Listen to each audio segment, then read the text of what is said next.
So what's up mga kasyokoy, ayun, dito solo dive tayo ngayon dahil matagal tayo nakapag day dive. So ayun, niload natin yung ano mga kasyokoy, yung ating SG or pana, baka sakaling pelagic na dumaan man lang, makadala tayo natin panghuli. So dito mga kasyo, kaya unang atim natin dito, hindi natin tinamaan yung ano, yung canoping, yun o, toink.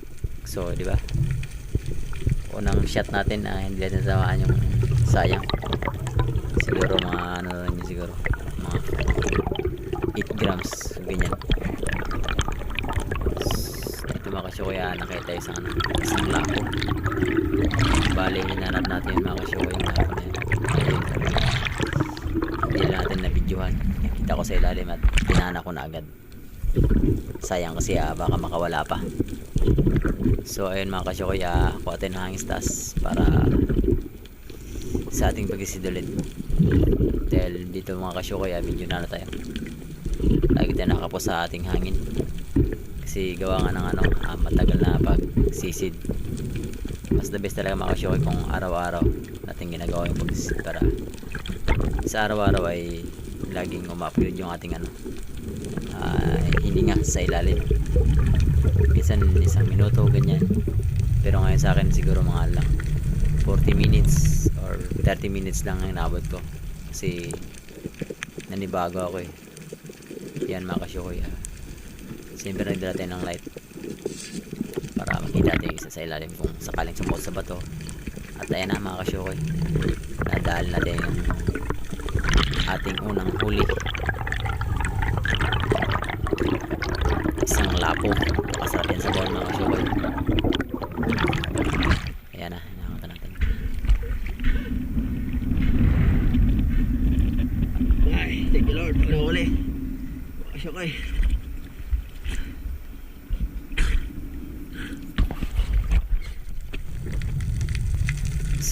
Dito mga kasyokoy, nakita isang yun, napakailap mga kasyokoy, isang lapo rin sana ulit kaso hindi natin napana kasi pagpailalim natin at sumulpit bigla at hindi natin nakita kung saan pupunta.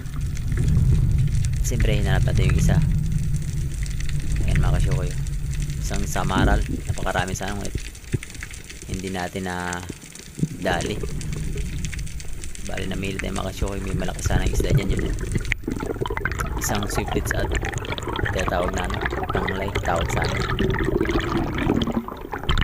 Siyempre kuha tayo ng hangis taas para sa pagsisid ulit, dahil pag hindi tayo kuha, wala tayong makukuha ang isda dito mga kasyukoy. Yung dito napaka hindi, medyo malabo yung rito, yung dagat, kasi amihan pa talaga, pahirapan pa talaga yung paghahanap ng isda pag amihan, kasi medyo malabo dito mga kasyukoy. Hinanap ko na yung dalawang isdang malaki, ngunit hindi natin natira or nakita, kasi nga gawa ng medyo may kalabuan. Ayun mga kasyukoy, isang samaral sana mga kasyukoy, tira natin ng pana. Bali yung line ko sumabit sa aking guma, kaya medyo delay yung tarsik ng pana, kaya yun hindi natin nakakuha. Sayang mga kasyukoy, pangalawang isda sana natin yun sa maral. So another dive again mga kasyukoy. Dito mga kasyukoy, hinahanap natin yung dalawang malaki kanina, kung makikita ba natin. Sayang yun mga kasyukoy, hindi natin yun makikita kung hindi hahanapin. Grabe, napakalaki sana nun.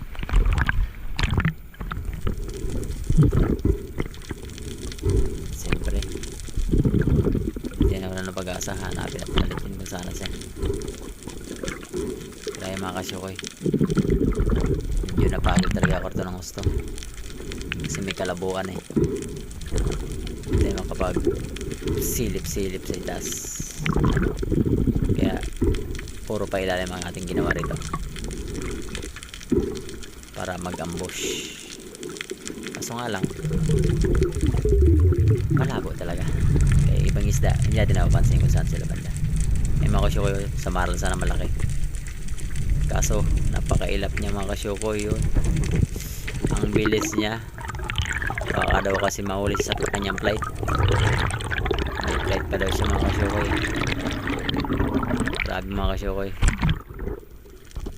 One more time again mga kasyukoy. So maraming salamat pala sa mga kasyukoy sa walang sawang panonood sa ating video, at sa mga hindi pa po nakapag-subscribe, pa-subscribe naman po dyan para araw-araw nyong papanood or gabi nyong papanood ang ating video or ating vlog. So dito mga kasyukoy, nakita isang mga agat or red snapper, yun tinira natin. At dito mga kasyukoy, grabe, napakahirap dito ng sitwasyon ko mga kasyukoy. Ginawa ko rito mga kasyukoy, yung gloves ko sa kaliwa nilipat ko sa kanan para mahila ko yung ating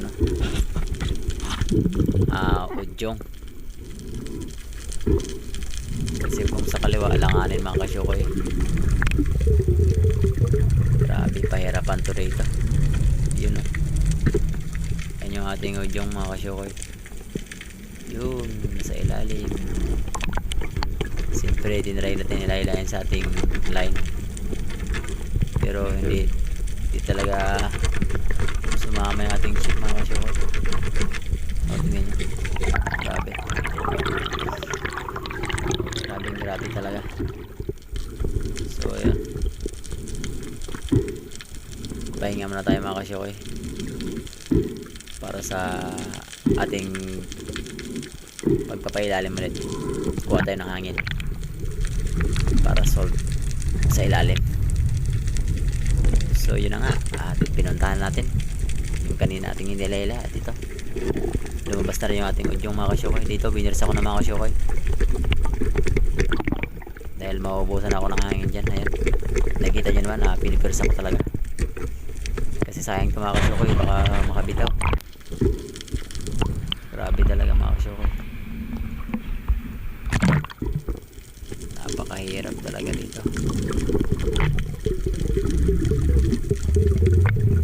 Another pa ilalim ulit. Sana makuha na natin ito mga kasyokoy. Sayang yung mga kasyokoy, hindi natin makuha.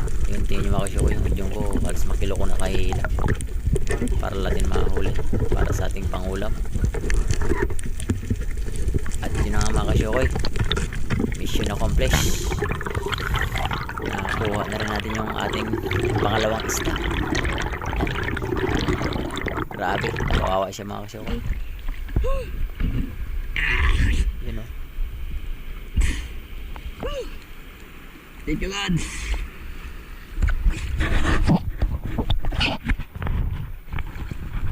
Grabe mga kasyokoy, pinahirapan tayo dito. Yun o. Grabe, sulit naman.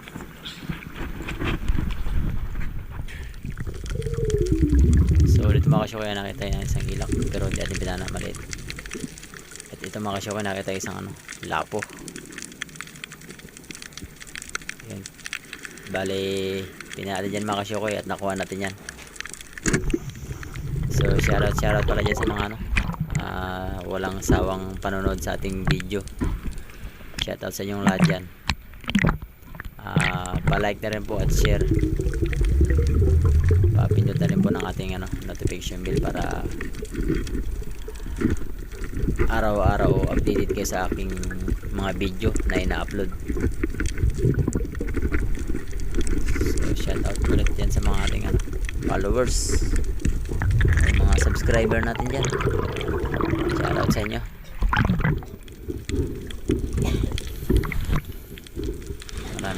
Maraming salamat talaga.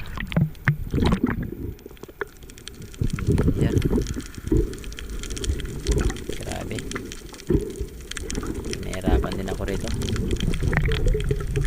Ang lapo na to, bali dito magos yung ating ship mga kasyokoy. Kaya ang gawa ko dyan mga kasyokoy, pinatay ko yan, sinaksak ko ng kutsilyo para hindi na siya makawala. Yan o, pahirapan din, makababaw lang mga kasyokoy pero talagang nakapagod din talaga. Gawa ng matagal tayo nakapag-dive.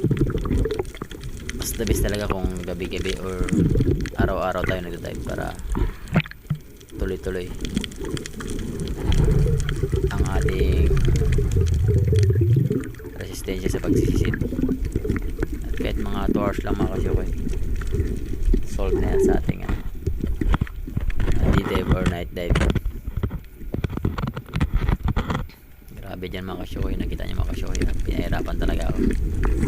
Tapos yung camera ko dyan mga kasyokoy, sumagit, kaya bali hindi natin na-videoan pagkuha ng isda.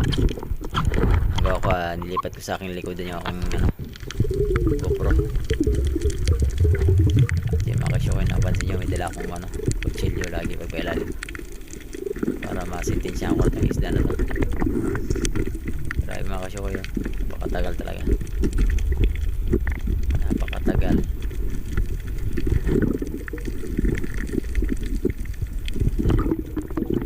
Pero sulit naman mga kasyokoy, pangulo naman tayo dito. Sulit na sa 2 araw. Yung yapak pala mga kasyokoy, ayun na yung gawa kong yapak. Bale hindi tayo nagpipins, bale DIY lang yung ating yapak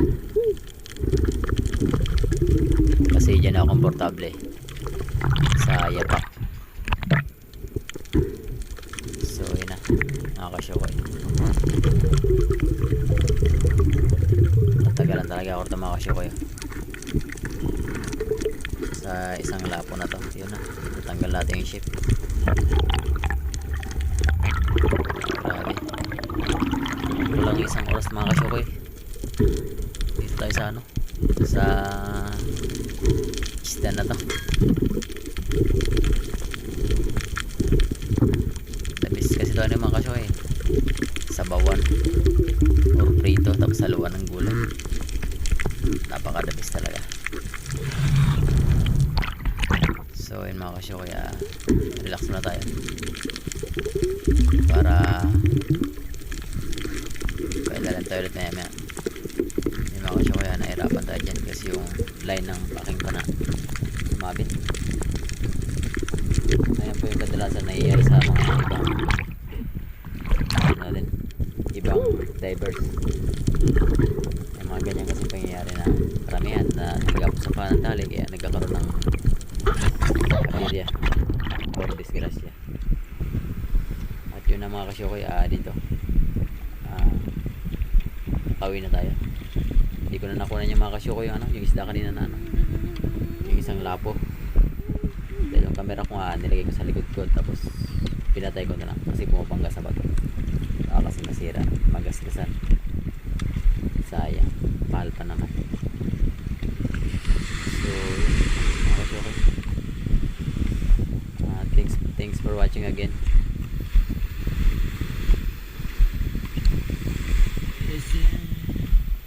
Oh, thanks for watching again. Oh, shoutout na pala sa inyong lahat dyan. Shoutout. At yun na, papunta na tayo sa ating ating Mercedes-Benz na 2 gulong.